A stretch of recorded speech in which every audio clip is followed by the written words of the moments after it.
Nós vamos então retomando o nosso estudo do Livro dos Espíritos, livro 3º das Leis Morais, capítulo 10, Lei de Liberdade. Nós estamos no item número 6, Fatalidade, e a partir da questão 857.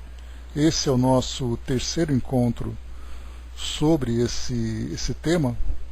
Então a gente tem procurado desenvolver aqui com calma, com paciência, com mais profundidade, cada uma das passagens que aqui se apresentam para nós.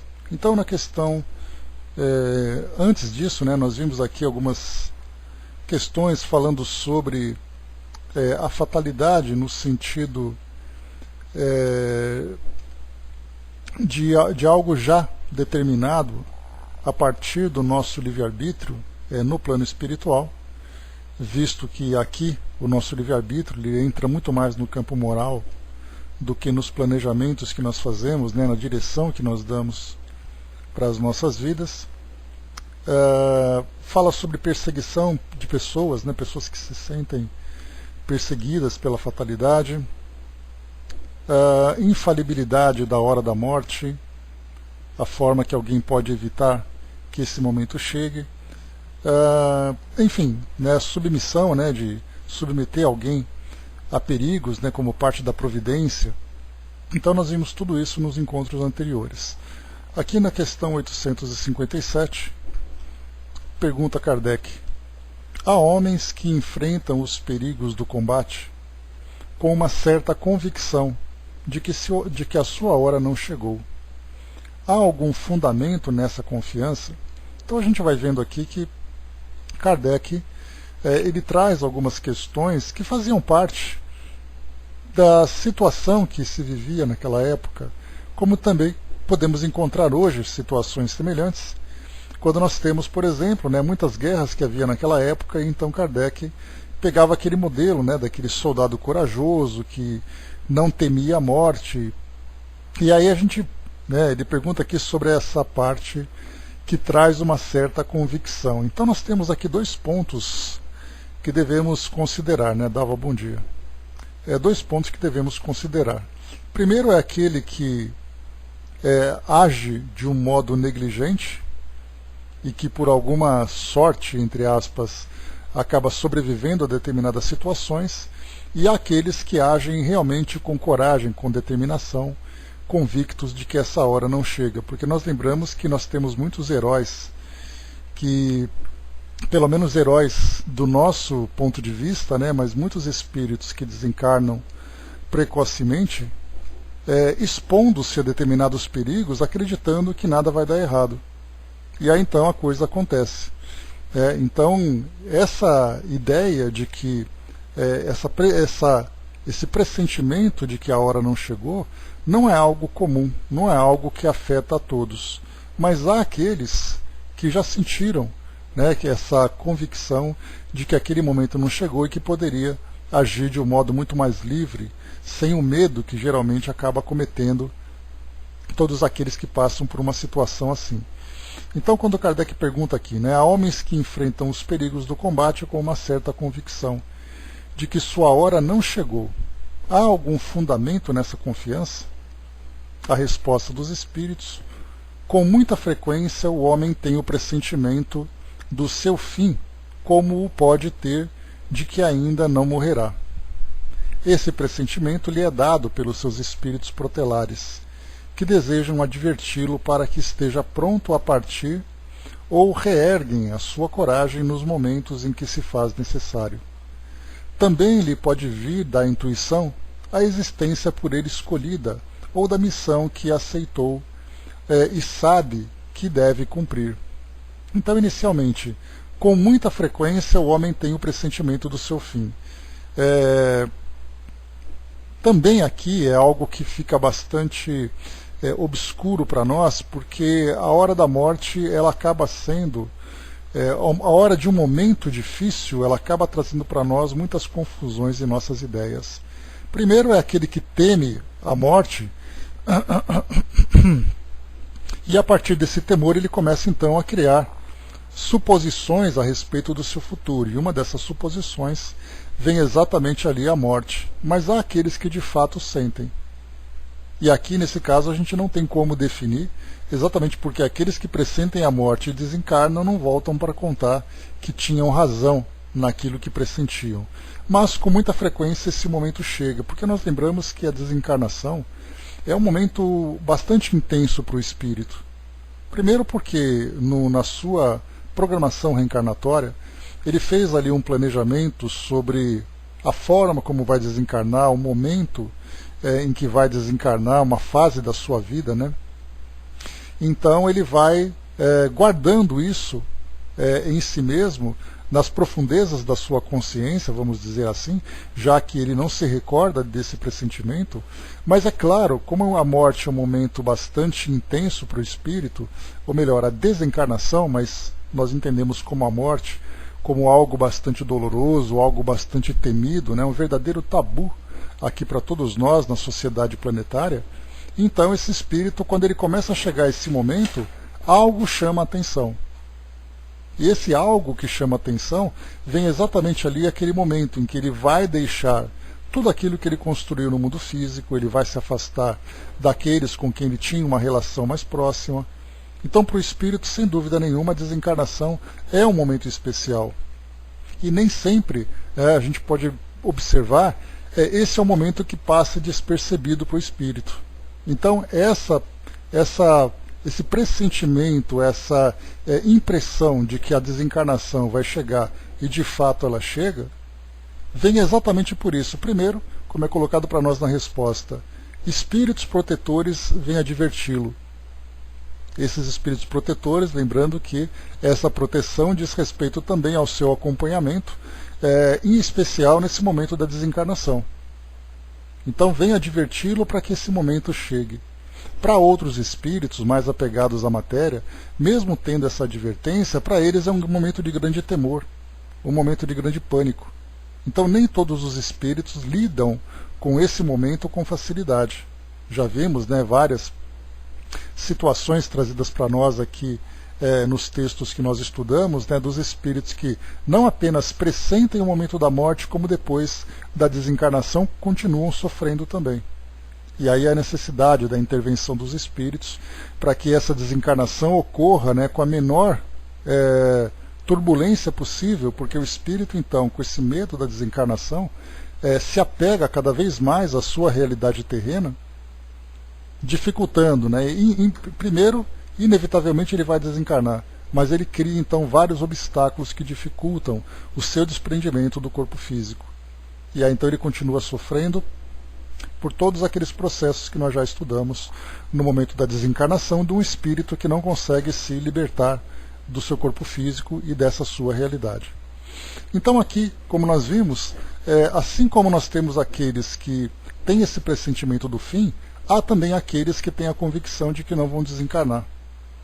E aqui no final nós temos, né, pode vir a intuição da existência por ele escolhida, ou da missão que aceitou e sabe que deve cumprir. Então esse pressentimento que ele tem, daquele trabalho que ele deve realizar, daquela tarefa em que eventualmente ele acaba se expondo a riscos, ele tem aquela coragem, mas não é essa coragem orgulhosa que nós encontramos aqui no mundo físico. É uma coragem que vem realmente, né, da ideia que ele desenvolveu durante a sua encarnação de que ele estava pronto para cumprir aquele trabalho. Então ele tinha ali todo o seu preparo psicológico, todo o seu preparo técnico, e aí então ele vai desenvolver aquela tarefa e aquele momento não chega. E nós lembramos também que não apenas com relação a heroísmos, né, mas nós falamos também de pessoas que têm vidas comuns. E nessa vivência comum a pessoa então vai percebendo, bom, eu passei por aquela doença, eu passei por aquele acidente, mas ela se sente confiante de que aquele momento não é o momento da sua desencarnação. E nós encontramos, né, em muitas tragédias que vão envolvendo as pessoas, né, tragédias de toda a ordem, então acidentes naturais, acidentes que são provocados aqui pelas nossas máquinas, pelas nossas construções, e aí então o espírito passa por aquele acidente sem grande temor. E depois então nos seus depoimentos eles diziam, não, eu tinha confiança de que tudo ia dar certo. E aí então ele vai dizer, eu fiz as minhas preces porque eu fui protegido por Deus, porque os anjos estavam aqui comigo, cada um então dando ali a sua ideia, independente da crença nós colocamos, né? Então cada um vai usando ali uma terminologia específica de acordo com a escola escola espiritualista, né, em que ele é adepto. E aí então ele vai usando esses argumentos dizendo que ele tinha confiança de que Deus o protegeria. E é aí que nós encontramos então essa mesma intuição. Temos aqui duas questões, 411 e 522, que são também aqui mencionadas para ilustrar essa questão. A gente vai aqui na questão 411, diz assim para nós, isso aqui é do capítulo 8, Emancipação da Alma, Sono e os Sonhos. Então na 411, o espírito encarnado nos momentos em que se desprende da matéria e age como espírito, conhece a época de sua morte? A resposta, muitas vezes a pressente, e às vezes tem dela uma consciência bastante clara, o que lhe dá, no estado de vigília, a sua intuição. É por isso que algumas pessoas preveem, às vezes, a própria morte com grande exatidão. Então, algumas vezes, né, que nós colocamos também. Então, aquelas pessoas que vão, por exemplo, que passam por doenças ou vão enfrentar ali alguma situação, já ficam meio que conformadas. Só que nessa conformação nós encontramos também aquelas que entram em pânico, porque mesmo tendo consciência da desencarnação, não significa que ela aceite isso com facilidade. Então, para alguns, vem ali o desespero, para outros, vem ali uma certa tranquilidade. Exatamente porque a impressão acaba ficando. Agora, para a maioria, esse momento acaba chegando e simplesmente, né, não causa nenhum efeito. É como se o indivíduo tivesse ali anestesiado para essa ideia da sua desencarnação. Ele a teme como algo natural, afinal de contas, como nós já vimos, nós temos o nosso instinto de sobrevivência e ele faz com que nós tomemos todas as medidas para preservar a nossa vida. E nesses momentos de dificuldade, o espírito então procura encontrar meios de sobreviver. O fato dele pressentir a desencarnação não significa que ele vai deixar de lutar pela própria vida, mas vai proporcionar a ele uma tranquilidade quando o espírito compreende esse momento, ele aceita esse momento e tem ali equilíbrio para lidar com esse momento de transformação. Porque a gente lembra que não é fácil fazer tudo isso, né? Porque o espírito, então, quando ele constrói a vida e ele tem aqui família, tem trabalho e tudo mais, mesmo que ele aceite a desencarnação como um processo natural e uma necessidade, não significa que ele vai se sentir equilibrado e tranquilo no mundo espiritual. Afinal de contas, ele se afastou daqueles que ele mais amava, né? Então isso acaba sendo uma das realidades que nós encontramos no plano espiritual. Bom dia, André. E depois, na questão 522, no capítulo 9, Intervenção dos Espíritos no Mundo Corpóreo, o item número 7, Pressentimentos, questão 522. O pressentimento é sempre uma advertência do espírito protetor?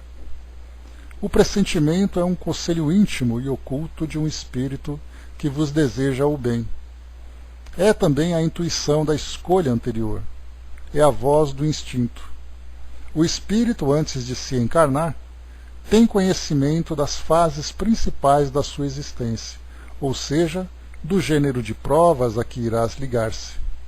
Quando estas têm um caráter marcante, ele conserva uma espécie de impressão em seu foro íntimo, e essa impressão, que é a voz do instinto, desperta quando chega o momento, tornando-se pressentimento. Aqui uma nota de rodapé de Herculano Pires, que é o tradutor dessa obra.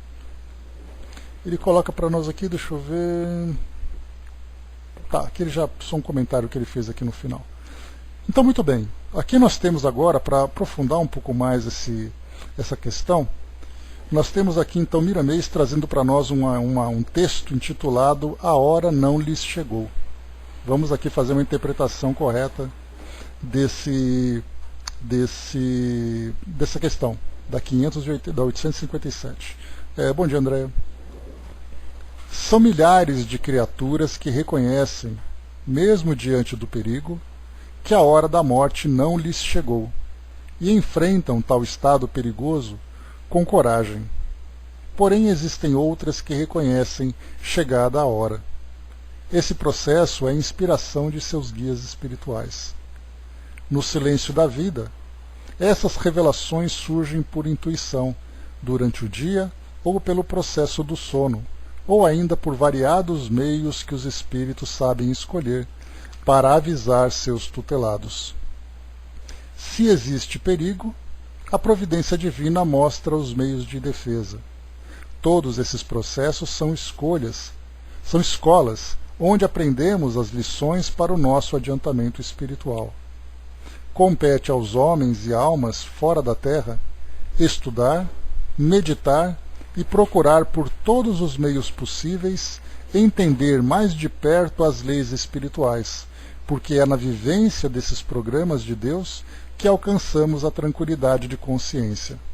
Então aqui nesse trecho inicial, já vale para nós aqui um esclarecimento importante, porque o espírito, quando ele se encontra na condição de errante, na condição de erraticidade, onde ele então vive no plano espiritual, desenvolvendo suas atividades, realiza ali as tarefas que lhe competem para o seu desenvolvimento, quando ele participa então da elaboração da sua programação reencarnatória, ele o faz como uma necessidade evolutiva, mas não necessariamente o espírito visa o seu progresso, porque na verdade um espírito numa condição mediana, para um espírito ainda sem a compreensão dessas leis naturais e da realidade da vida material, geralmente vai reencarnar para poder resolver problemas do passado. Então seu pensamento está quem ele tem que encontrar, onde ele tem que viver, quais são as dificuldades que ele vai vivenciar. Ele não tem ainda aquela visão futura para dizer que depois de tudo isso resolvido, ele vai conseguir alcançar patamares mais elevados. A sua preocupação está naquela situação que ele vive. Basta a gente perceber. Eu gosto muito quando eu assisto a documentários que falam sobre a vida cotidiana das pessoas, a vida comum das pessoas, nós vamos vendo então pessoas vivendo ali em suas vilas, fazendo ali os seus trabalhos simples. E aí então eu paro e começo então a imaginar qual é exatamente o grau de compreensão que aquela pessoa tem sobre o fato dela ser um espírito imortal. E também o fato da existência dela ter sido programado aqui no mundo físico para ela cumprir tarefas para o seu desenvolvimento. Então, para a maioria desses espíritos, encarnar e desencarnar é quase que algo automático. Ele vai pensando nas coisas, nas pequenas questões daquele momento da sua existência, sem essa capacidade de fazer um planejamento a longo prazo. Ainda sua mente se encontra muito presa em dogmas, em crenças ainda bastante fantasiosas, sem essa capacidade de compreender de fato essas leis naturais. Mas aí quando nós encontramos então espíritos que se programam para uma nova reencarnação, tendo compreensão das suas leis, ele sabe então quando ele tem que vir, ele sabe o que precisa fazer e sabe que precisa retornar para o plano espiritual. Assim como também ele tem compreensão de que as pessoas próximas a ele também retornarão ao plano espiritual, não como algo destrutivo, mas como um processo evolutivo. E aí então ele reencarna. E ele é capaz, então, com essa compreensão que começa a se desenvolver muito antes da sua encarnação, ele começa a lidar com as situações do seu cotidiano com muito mais simplicidade, com muito mais equilíbrio. Inclusive, lidando com muito mais tranquilidade também com esse seu momento especial. Porque dois momentos são muito marcantes na vida de um espírito: a sua encarnação e a sua desencarnação. E no intervalo entre a chegada e a partida aqui no mundo físico, pontos importantes também de provas, de ações, de experiências que ele vai vivenciar, também são para ele bastante marcantes. Mas se o espírito não tiver essa compreensão prévia da importância desses momentos na sua evolução, ele vai vivendo um momento após o outro. E o trabalho realizado pelos instrutores espirituais é simplesmente conduzi-lo por esses momentos, porque ele, por si mesmo, não tem ainda essa capacidade de assimilação da importância desse momento. Por isso, mais uma vez, só para a gente poder ler aqui e compreender um pouco mais, compete aos homens e almas da Terra, almas fora da Terra, estudar, meditar e procurar por todos os meios possíveis entender mais de perto as leis espirituais, porque é na vivência desses programas de Deus que alcançamos a tranquilidade de consciência. E continua o texto. Podemos ter o pressentimento do nosso fim quando na Terra. No entanto, o nosso dever é procurar por todos os meios que nossa vida se prolongue cada vez mais, pedindo a Deus que nos abençoe para que essa continuação seja útil no esquema da luz. Já falamos alhures que assumimos um compromisso no mundo espiritual, mas que a bondade de Deus pode mudar nossos destinos porque Ele se encontra em todo o comando da vida. Qual de nós, encarnados e desencarnados, conhecemos os sentimentos de Deus? Nós outros estamos em marcha de ascensão, de despertamento espiritual. Queiramos ou não, nossa elevação é um fatalismo e não está sujeita à nossa vontade, e sim à do Criador. Ele domina toda a criação. O que temos de fazer, ante a paternidade universal, é glorificá-lo na nossa humildade, em todos os aspectos, por ser o que temos para dar como gratidão. O que temos de fazer... vamos ouvir o que Tiago diz sobre o assunto no capítulo 1, versículo 9. Glorifique-se, porém, o irmão de condição humilde na sua dignidade. E acrescentamos, que Deus nos abençoe nos nossos esforços de despertamento para a luz. A nossa maior glória é quando estamos alcançando a vivência das virtudes mencionadas por Jesus no Evangelho. Dessa maneira, mesmo quando a morte do corpo chegar, estaremos preparados para todos os acontecimentos de renovações da vida e para a vida, sem aflições, sem ressentimentos.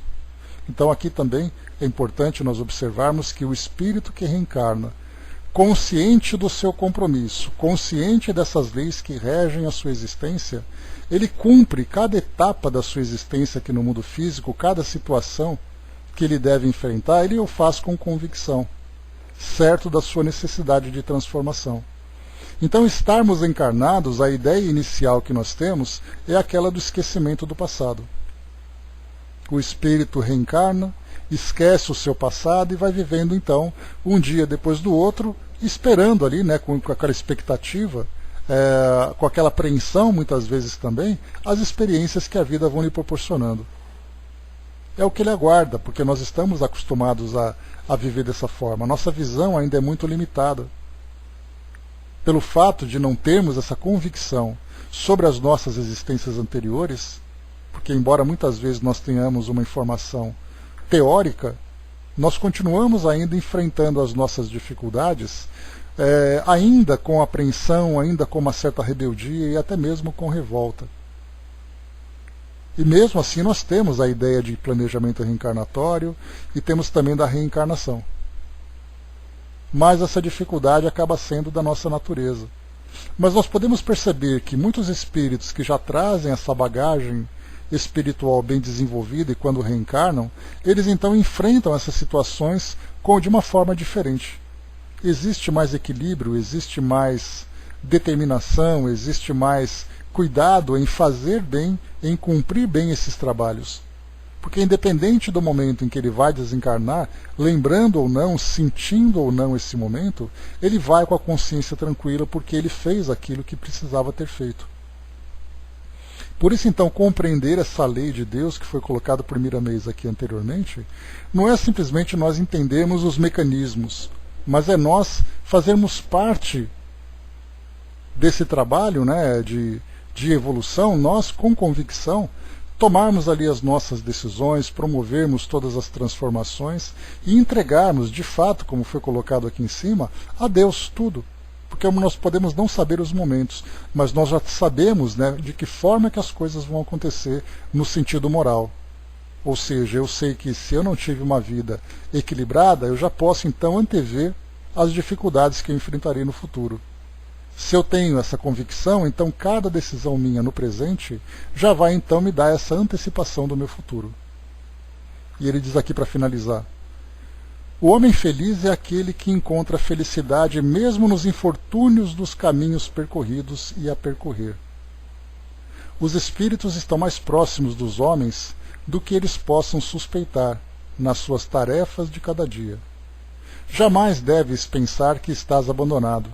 Nas maiores dificuldades, os espíritos amigos estão te ajudando a carregar a cruz das tuas provações. Ninguém se encontra deserdado. Quanto mais a alma confia em Deus e em suas próprias forças, sem esquecer a oração, ela escuta por dentro a voz de Deus lhe comandando o destino, e sabe o que deve fazer da vida, porque a voz nunca engana, como sendo o guia de olhos abertos, guiando o cego. Confia em Deus e na sua justiça, que o resto vem por acréscimo de misericórdia, surgindo gradativamente em teu caminho o que precisas para a tua paz de consciência. Então aqui, essa reflexão para nós aqui trazendo, né, essas explicações sobre compreensão das leis naturais, a forma como o espírito vive suas existências, pressentindo ou não pressentindo o momento da sua morte, ou tendo confiança de que aquele momento não chegou. O espírito então vai vivendo dia após dia, mesmo não tendo essa compreensão, convicto de que está cumprindo o papel que lhe cabe. Porque o que nós encontramos aqui, como eu falei para vocês, na grande maioria, né, das pessoas do nosso mundo, é aquela ideia do viver um dia depois do outro. E esse viver um dia depois do outro significa que nós vamos então vivendo de acordo com as situações, de uma forma muito pragmática. Então nós vamos agindo, nós vamos pensando, nós vamos mobilizando as nossas energias de acordo com as coisas que vão acontecendo. Se vierem coisas boas eu aceito, se não vierem coisas boas eu lamento, eu me conformo, e na verdade quando nós reencarnamos e temos essa convicção de que nós temos um projeto a seguir, nós passamos por cada uma dessas etapas com confiança. É isso que a doutrina vem no seu aspecto consolador para todos nós. Esse consolador prometido significa nós olharmos para as situações que nós vivemos aqui no nosso dia a dia, no nosso cotidiano, seja nos momentos felizes, seja nos momentos infelizes, certo de que as coisas estão como deveriam estar. E que se nós conseguirmos passar com coragem por esses momentos, porque a grande coragem ela não é demonstrada naqueles momentos heróicos.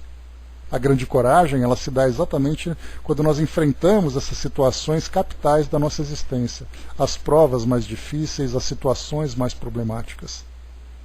E aí então, em vez de nós nos revoltarmos e nos deprimirmos diante de tudo isso, enfrentarmos com coragem, com convicção. André coloca, né, confia em Deus, em sua justiça, que o resto vem por acréscimo de misericórdia. Né? Temos que repetir isso todas as manhãs, né, de fato. Próxima questão, né? Aqui Kardec, mais uma vez, ele fala, né, sobre os perigos do combate. E trata do combate, exatamente não é o combate da vida, é o combate de guerras mesmo. Né? Então, porque ele encontra aqueles homens que saem correndo, né, de uma trincheira para outra, sai pulando ali, né, por cima dos seus inimigos, né, certo de que não sucumbirá naquele seu momento. Então é nesse sentido que Kardec faz essa pergunta. Mas aí a gente acaba estendendo para os combates mesmo, né, do nosso dia a dia. 858. Os que pressentem a morte geralmente a temem menos do que os outros. Por quê? É o homem que teme a morte, não o espírito. Aquele que a pressente pensa mais como espírito do que como homem. Compreende a sua libertação e a espera. Então, nesse caso aqui, aqueles que têm esse pressentimento e que mantêm esse equilíbrio, a temem menos, nós lembramos que são aqueles indivíduos mais espiritualizados. Quanto mais o indivíduo se espiritualiza, mais ele tem entendimento sobre essas leis que regem a sua existência. Então, há aqueles, por exemplo, que, pelo fato de terem tido um passado muito marcante, de uma forma negativa, muito traumática, nessa existência, ele começa então a perceber que aquele momento se repete. E ele começa então a desenvolver medo, começa a desenvolver angústia. Então aqui nesse caso, sempre que nós pensamos naquele que tem uma existência equilibrada, que reencarna e que desencarna de um modo equilibrado, porque nós vemos também no plano espiritual, aqueles espíritos que fazem sua programação e encaram o momento da desencarnação, se afastando, né, se distanciando daqueles que são seus amigos no plano espiritual, e quando fazem isso com equilíbrio, nós vimos, né, em várias citações, por exemplo, né, nos livros de André Luiz, nós vemos ali aqueles espíritos que já se apresentam de um modo mais elevado e que têm ali uma missão a cumprir aqui no mundo físico.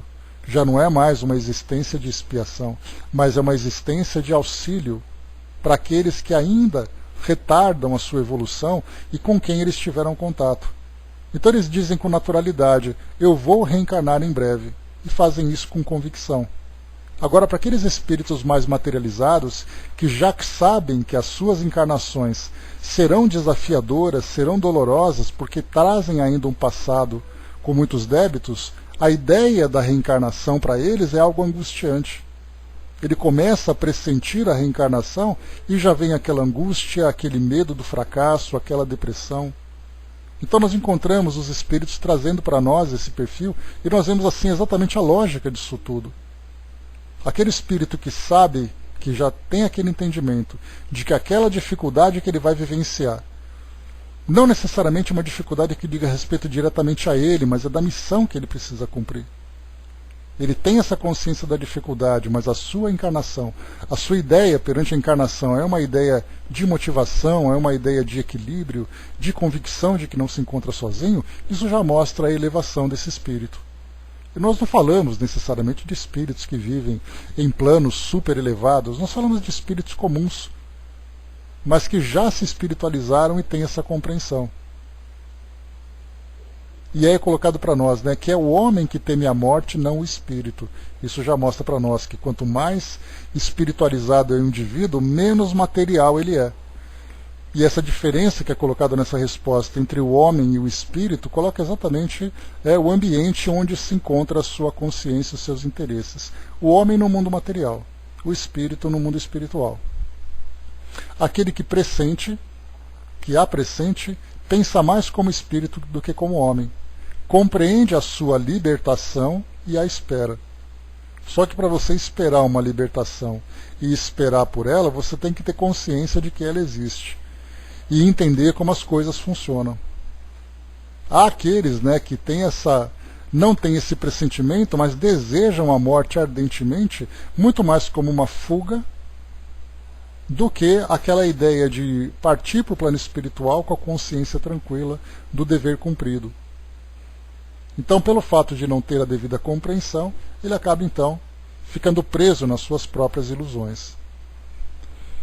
Questão 859, vamos lá.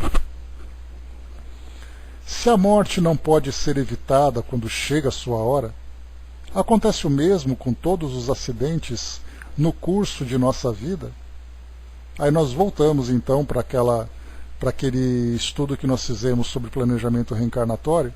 Então o espírito ele utiliza ali o seu livre-arbítrio em duas esferas, né? A primeira esfera é o livre-arbítrio no planejamento da sua encarnação, um planejamento do caminho que ele vai percorrer durante a sua existência aqui no mundo físico. Então ela é feita no plano espiritual. Depois daqui, quando ele reencarna, ele usa então o livre-arbítrio na segunda esfera. É a forma como ele vai vivenciar as experiências que foram programadas. Então ele fez ali o planejamento dos acidentes no curso de nossa vida. Esses acidentes não são necessariamente acidentes trágicos, né? Nós falamos sobre situações que vão acontecendo na sua vida. Por exemplo, né, uma relação, um casamento, um trabalho, uma grande mudança, uma doença que ele vai vivenciar, são situações que vão acontecendo.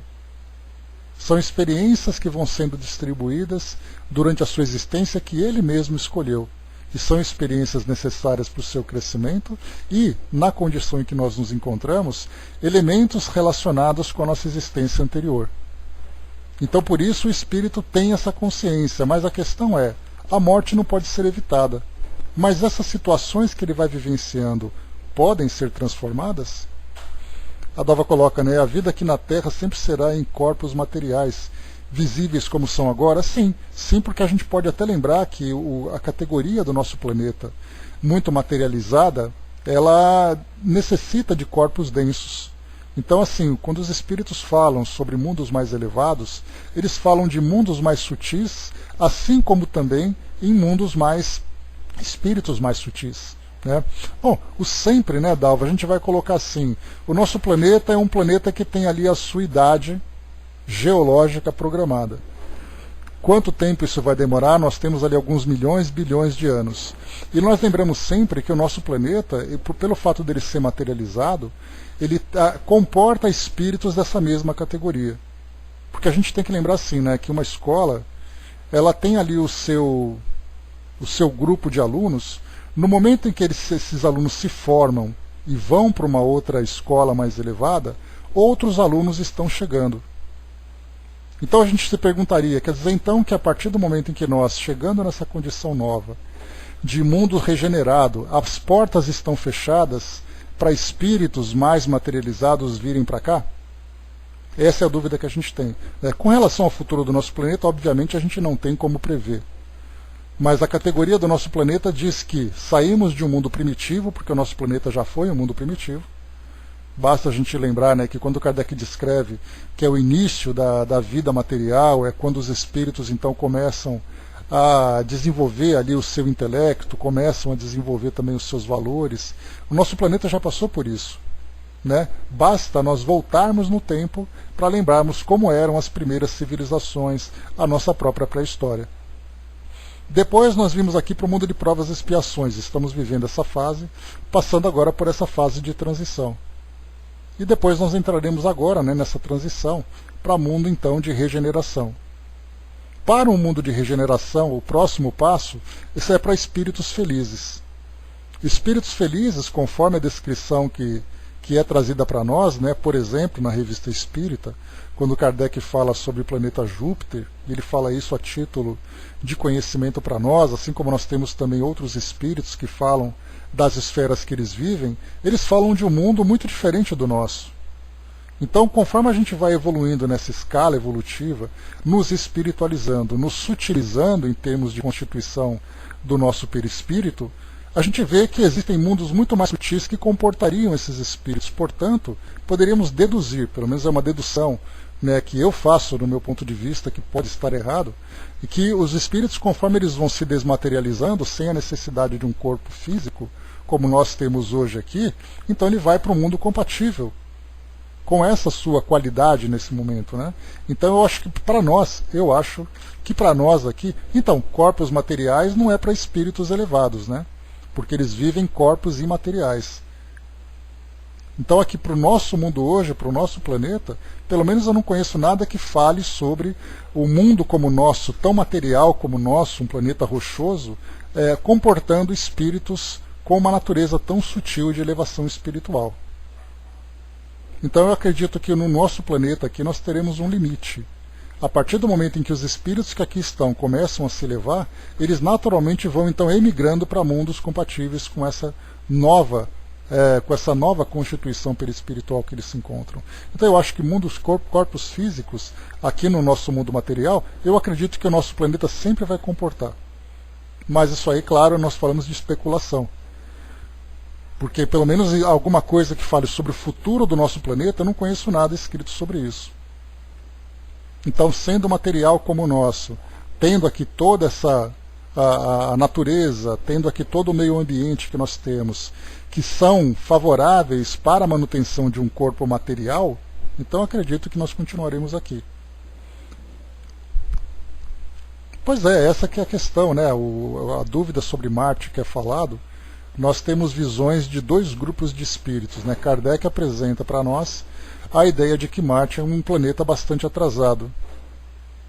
E, por outro lado, nós temos outros espíritos que falam de Marte como um planeta mais elevado, né? O caso de Maria João de Deus, é o caso de Ramatiz e outros espíritos. Então a ideia é, Marte é habitado. Ok. Quando nós então mandamos sondas para lá e verificamos que é um planeta inabitado, então fica naquela dúvida para nós, né? Onde se encontram esses corpos e se eles se encontram, eles são desmaterializados como o nosso? Eu me lembro de ter lido um livro de Ramatiz, falado A Vida em Marte, se eu não me engano, esse era o título. Ele falava de uma evolução moral e também tecnológica muito além da nossa, né? Ele falava alguma coisa de 1000 anos de evolução moral e 500 anos de evolução tecnológica. Então nós podemos deduzir: Marte é um planeta que comporta a vida em corpos sutis fora da matéria?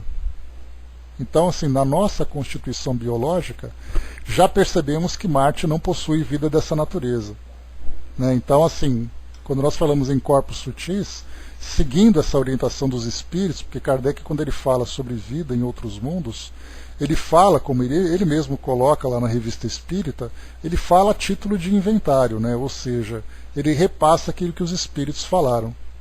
Agora cabe o tempo revelar para nós, confirmar para nós essas revelações, né? Então o nosso planeta hoje, ele tem essa característica de comportar, de comportar corpos materiais biológicos como o nosso. Agora outros mundos vão pegando ali, né, conforme cada vez menos densos são os perispíritos, mundos menos densos também. Pelo menos esse é o raciocínio que a gente vai desenvolvendo, né? Agora, a respeito do futuro do nosso planeta, nós não sabemos, né? O que nós temos são cientistas prevendo que daqui a alguns bilhões de anos o Sol vai acabar se transformando e engolindo aqui o nosso planeta, e o planeta acaba, né? Então, daqui a alguns bilhões de anos, né? Veremos. Quem estiver vivo até lá, né? Aí depois volta para contar. Então, questão 859, como eu coloquei para vocês. Se a morte não pode ser evitada quando chega a sua hora, acontece o mesmo com todos os acidentes no percurso de nossa vida? São em geral coisas demasiado pequenas, das quais podemos prevenir-vos, dirigindo o vosso pensamento no sentido de as evitardes, porque não gostamos do sofrimento material. Mas isso é de pouca importância para o curso da vida que escolhestes. A fatalidade, na verdade, só consiste nessas 2 horas, a em que deveis aparecer e desaparecer deste mundo. Então essas situações que vão acontecendo no nosso dia a dia, que muitas vezes são frutos de nossa própria escolha, aqui conforme a gente vai vivendo, né, no nosso dia a dia, então escolhemos alguém com quem nós nos relacionamos, sem necessariamente ter ali alguma relação com aquela pessoa. Nós encontramos ali situações em que surgem doenças, em que nós nos mudamos para outro local, como eu falei para vocês, né? São escolhas que nós fazemos aqui diante das situações que vão aparecendo para nós. No momento em que nós fazemos essas escolhas, nós podemos algumas vezes nos desviar daquele curso que tinha sido programado. Por exemplo, a gente pode falar da constituição familiar. Eu tenho como planejamento reencarnatório o reencontro com determinados espíritos dentro de um grupo familiar, numa certa configuração, ou seja, cada um ali ocupando uma determinada posição dentro dessa família. Mas aí no meio do caminho aqui eu encontro uma pessoa que para mim é muito atraente, me interesso por ela e acabo então me direcionando para ela e acabo me casando e tendo filhos com ela. Isso não estava programado. Eu fiz essa escolha. E nesse momento, então, significa um desvio daquele percurso, porque eu estava programado para encontrar esses espíritos, mas as minhas escolhas me levaram para outros. Porque a gente lembra que isso faz parte da nossa programação, mas isso depende também do espírito cumprir aquilo que é programado. E aí então eu faço uma escolha diferente. Por isso é colocado para nós, são coisas pequenas diante daquilo que o espírito precisa vivenciar. Basta a gente lembrar, por exemplo, que uma situação de suicídio, embora ela seja até prevista, ela não necessariamente vai acontecer, mas o espírito já traz essa predisposição. Então, quer dizer, pode ser que isso aconteça? Pode ser que aconteça, mas todo o trabalho vai ser feito para que não aconteça. Nós temos ali um acidente em que o espírito se envolve. É aquele adolescente que sai na noite, que se embriaga, e aí ele dirige um carro, se machuca e antecipa a sua desencarnação. Nós estudamos, inclusive, né, lá na Sala Espiritismo Net Jovem, aquele livro Juventude Interrompida. É um livro que traz ali mais de 60 depoimentos de espíritos, na grande maioria de espíritos que por algum motivo anteciparam sua desencarnação. Porque o momento da desencarnação para ele está programado, mas ele pode muitas vezes fazer escolhas em que a sua desencarnação acaba sendo antecipada, o que para ele é um grande prejuízo. Então nós encontramos várias situações, um jovem que usa drogas, um jovem que se envolve numa situação de briga, de agressões, ele acaba desencarnando, outro que tem doenças psíquicas, que gera doenças psíquicas, como por exemplo distúrbios de autoimagem, onde nós temos ali garotos e garotas que querem um corpo perfeito e acabam ali muitas vezes transformando seus corpos e adoecendo e desencarnando. São acidentes que podem mudar a programação. Tanto é assim que nós temos, que os espíritos trazem para nós, que quando uma criança desencarna, na grande maioria das vezes é um espírito que vem completar uma existência que não se completou anteriormente. Se não se completou anteriormente é porque houve algo diferente daquilo que foi planejado. Então, nesse caso, nós temos, nesses cursos da vida, nesses acidentes que aparecem no curso da vida, os espíritos podem nos influenciar, fazendo com que nós tomemos sempre o caminho correto. Mas, mais uma vez, o livre-arbítrio ele acaba sendo imperativo. Os espíritos sugerem, os espíritos podem ali nos envolver em muitas ideias para mudarmos as nossas decisões, mas eles não podem nos forçar a isso. Então nós temos aqui mais uma vez, a fatalidade, na verdade, consiste em 2 horas. Aqui deveis aparecer e desaparecer deste mundo. O resto acaba sendo variado, porque a programação existe, aquele espírito que reencarna, determinado e convicto a cumprir aquilo que programou, porque ele sabe que cada uma das ações que ele tem que praticar diante daquelas situações vão fazer com que ele se torne mais livre, com que ele evolua, com que ele se desprenda daquele passado delituoso. Ou seja, quite suas contas diante das leis divinas. Se ele vem com essa convicção, ele cumpre aquilo que ele programou. Mas se é um espírito vacilante, lembrando que se no passado nós tínhamos muitas reencarnações compulsórias, em que os mentores espirituais escolhiam para o espírito o caminho que ele devia percorrer, porque a reencarnação era uma necessidade, tinha que vivenciar, mas ele não apresentava ainda condições para tomar as melhores decisões. Então era aquele espírito que vinha ainda numa condição mais primitiva. Nos tempos atuais, nós encontramos espíritos mais maduros, então embora nós não ainda tomemos as nossas decisões espontaneamente, os espíritos sugerem para nós e nós, meio vacilantes, tomamos as decisões.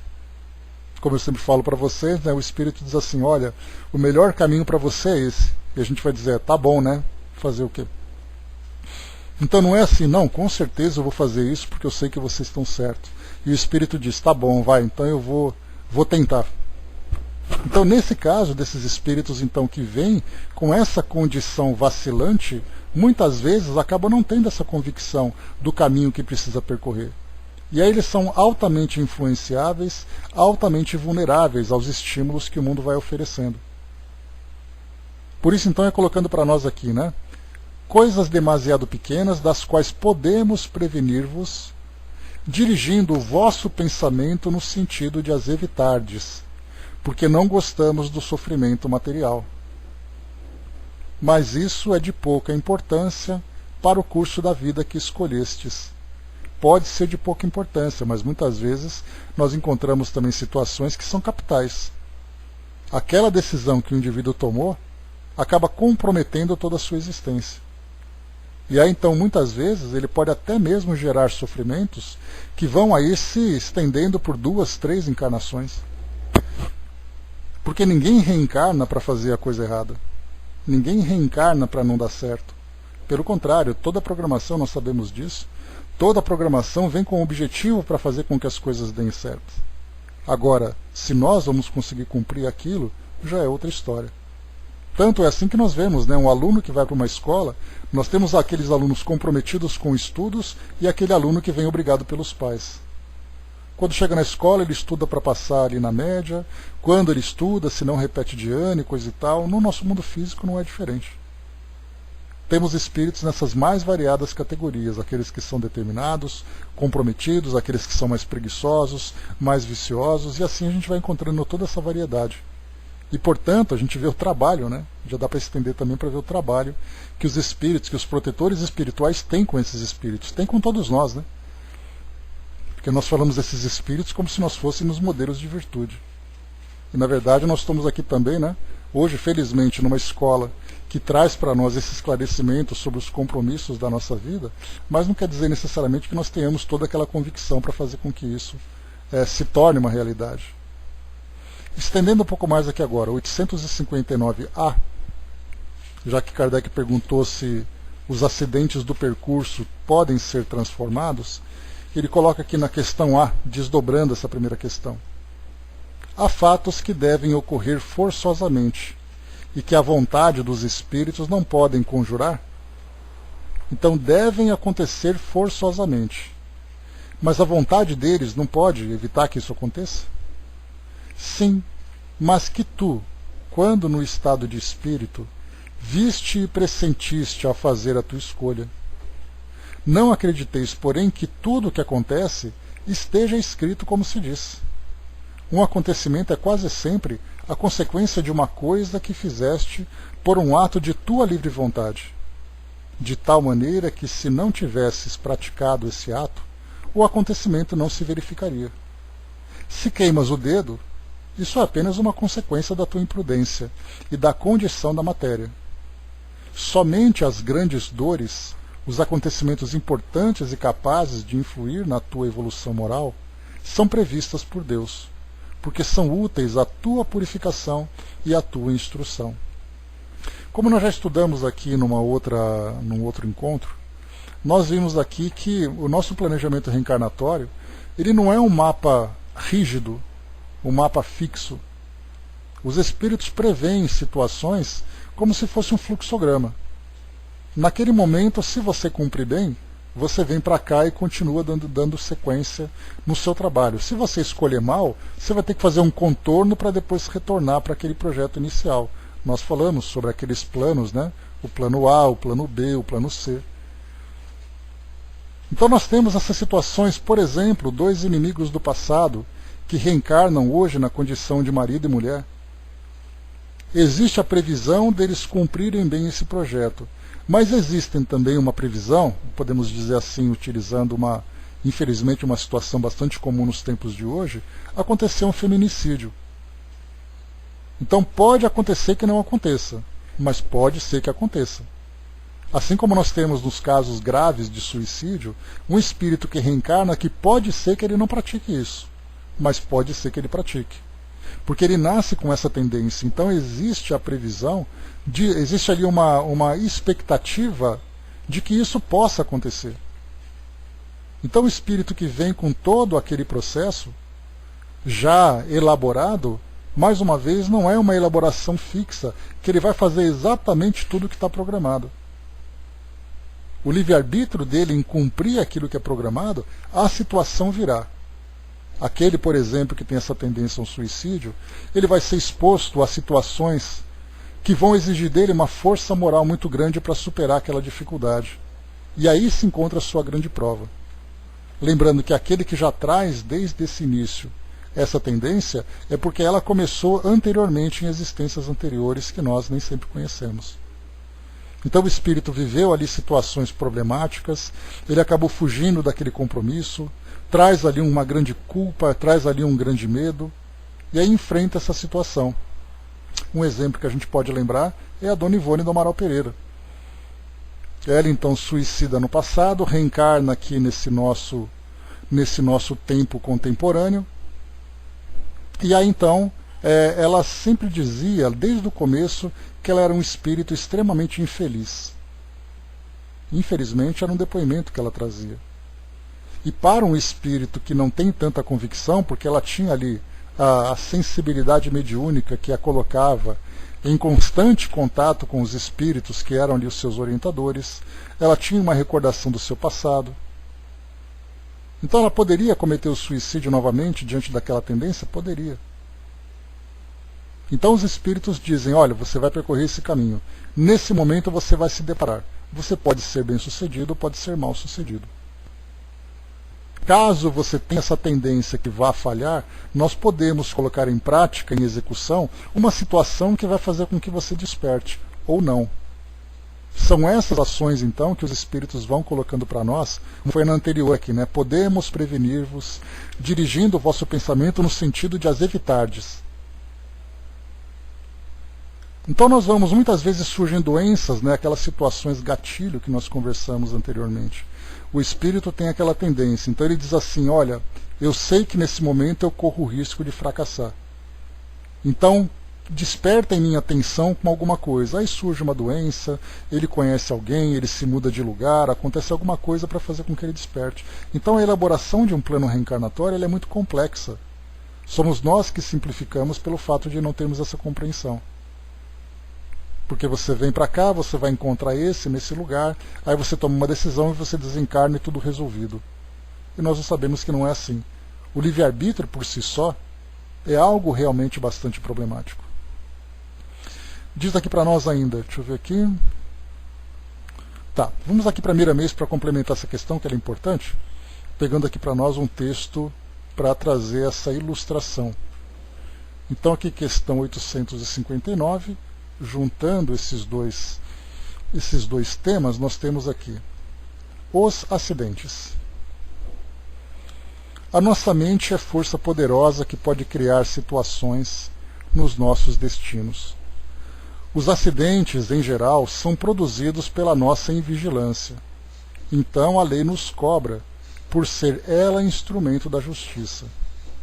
Os nossos benfeitores da eternidade sempre nos falam sobre o respeito às leis, e devemos atendê-los, confiando mais na força divina dentro de nós, emergindo pelos processos da nossa consciência. Podes verificar que quando uma pessoa dirige um veículo e sempre desrespeita os sinais, mesmo que não tenha aprovação kármica de passar por um acidente de veículos, ela está criando essa condição pelo desrespeito aos sinais que significam ordem nas raias humanas. Quando acontece um acidente, apesar de toda a atenção do motorista, é a força da cobrança do passado usando o ambiente do presente. Então aqui ele coloca duas situações de acidente. O acidente para aquele que é um espírito imprevidente, e um acidente que faz parte de uma experiência necessária para aquele indivíduo. Diz aqui ainda, o que devemos fazer no momento é, pois, respeitar todas as leis, porque elas criam em nosso coração a harmonia que nos defende dos males que provêm da invigilância. Esses acidentes que ocorrem na vida são coisas insignificantes, que nascem da nossa incompreensão das leis, e é nesse proceder que aprendemos a entender todas as situações que surgem para nos educar. Os benfeitores espirituais não gostam dos sofrimentos humanos por coisas que podem ser evitadas. Eles sempre avisam por muitos meios para os homens evitarem os perigos, a não ser certas provas que trazem para os seres humanos lições que somente elas poderão e terão a força de corrigir certos desvios arraigados na conduta humana. A fatalidade existe, mas é bom que compreendas onde ela se expressa como tal. No final da resposta de O Livro dos Espíritos, a entidade superior disse o seguinte: a fatalidade verdadeiramente só existe quanto ao momento em que deves aparecer e desaparecer deste mundo. Medita bem sobre essa resposta, que compreenderá os nossos pensamentos com mais facilidade. A morte é uma fatalidade, mas a data de sua ocorrência pode ser mudada por aquele que é puramente a vida. Reencarnar é uma fatalidade, mas as épocas são variáveis para todos os seres. A existência das leis, se podemos dizer, é uma fatalidade para todos nós, encarnados e desencarnados, desde quando precisamos delas. Ao encontrarmos a verdade, tornando-nos livres, já somos a lei e somos a vida, o caminho e a verdade.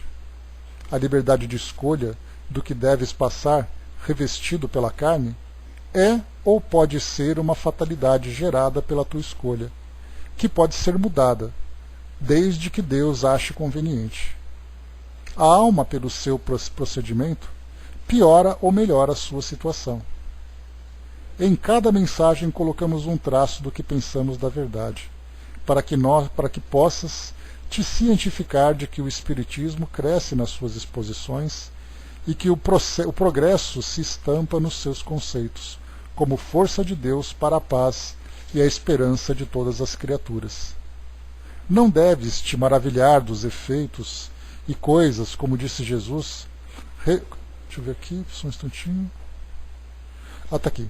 Não deves te maravilhar dos efeitos e do avanço da doutrina dos espíritos, porque com o tempo a força do espiritismo dominará todo o mundo mental das criaturas e mostrará a todos grandes coisas, como disse Jesus, registrado por João no capítulo 5, versículo 28.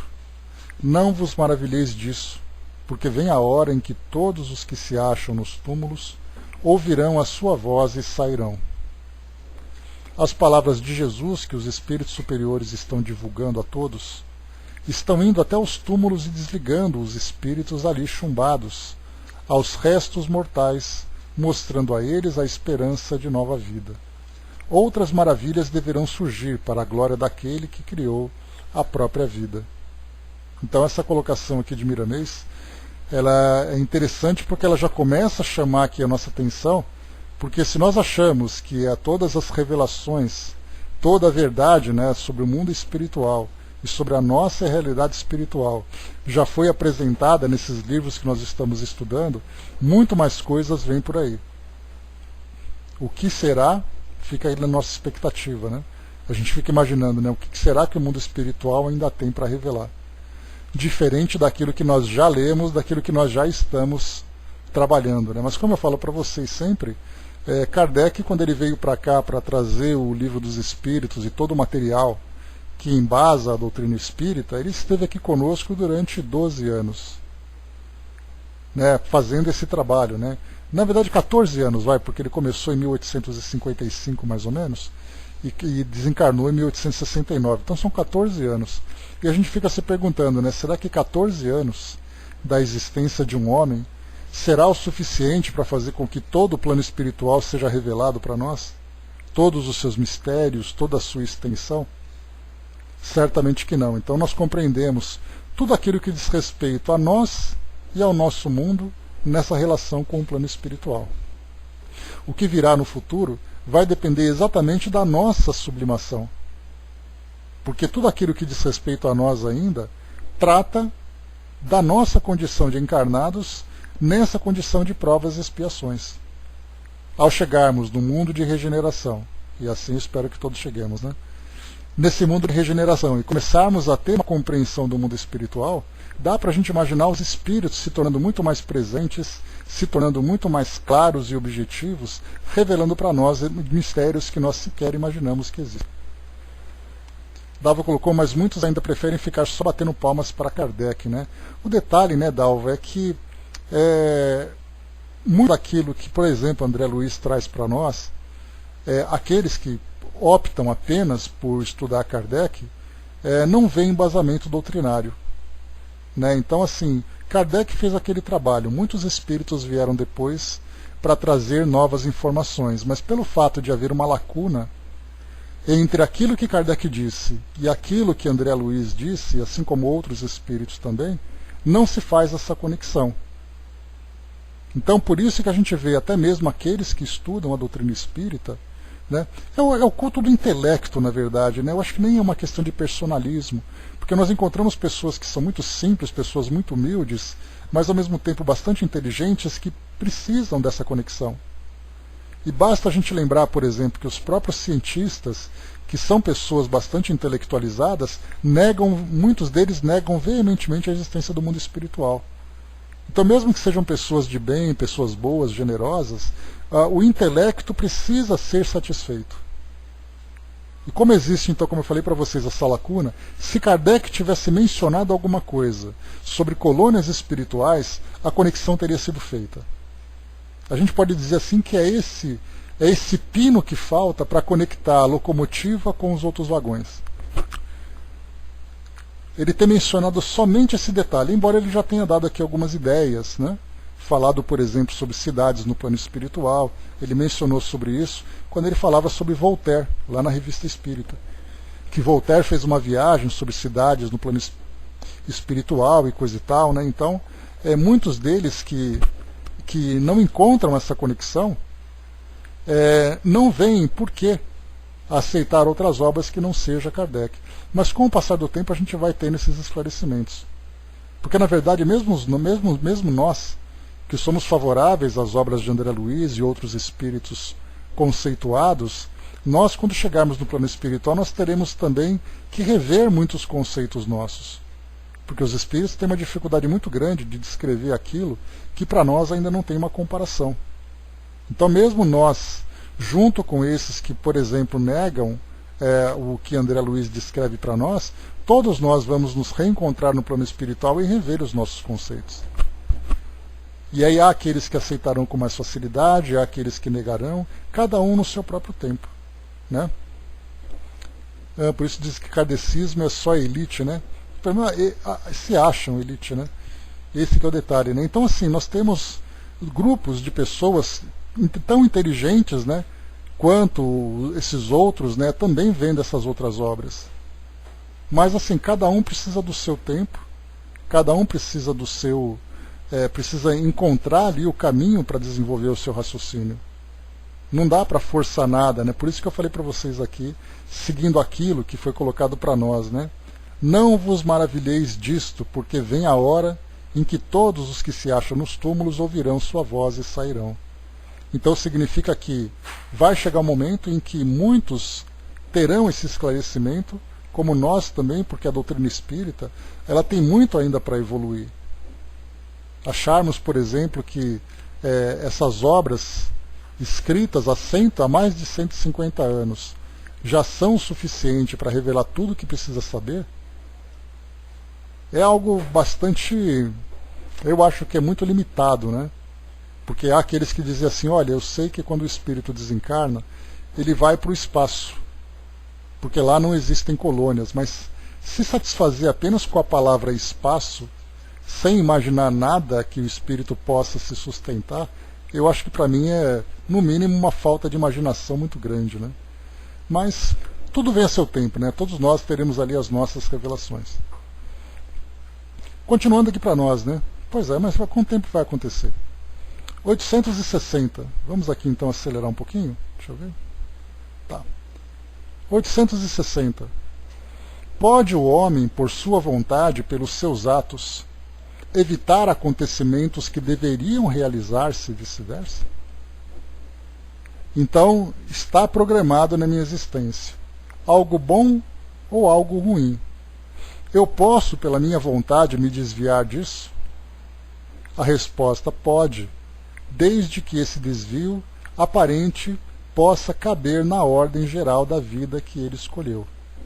Além disso, para fazer o bem, como é do seu dever e único objetivo da vida, ele pode impedir o mal, sobretudo aquele que possa contribuir para um mal ainda maior. Então, se uma experiência dolorosa vai surgir, nós vamos enfrentá-la.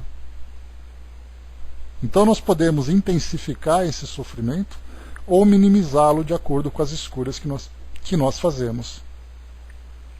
Então, inicialmente acaba sendo um desvio aparente, porque dentro daquelas fatalidades, como foi colocada na primeira questão, deixa eu voltar aqui, na questão 851, há uma fatalidade nos acontecimentos da vida, segundo o sentimento ligado a essa palavra, quer dizer, todos os acontecimentos são pré-determinados, e nesse caso, em que se torna o livre-arbítrio? Os espíritos respondem, a fatalidade só existe no tocante à escolha feita pelo espírito, ao se encarnar, de sofrer esta ou aquela prova. Ao escolhê-la, ele traça para si mesmo uma espécie de destino, que é a própria consequência da posição em que se encontra. Falo das provas de natureza física, porque no tocante às provas morais e às tentações, o espírito, conservando seu livre-arbítrio sobre o bem e o mal, é sempre senhor de ceder ou resistir. Um bom espírito, ao vê-lo fraquejar, pode correr em seu auxílio, mas não pode influir sobre ele a ponto de subjugar-lhe a vontade.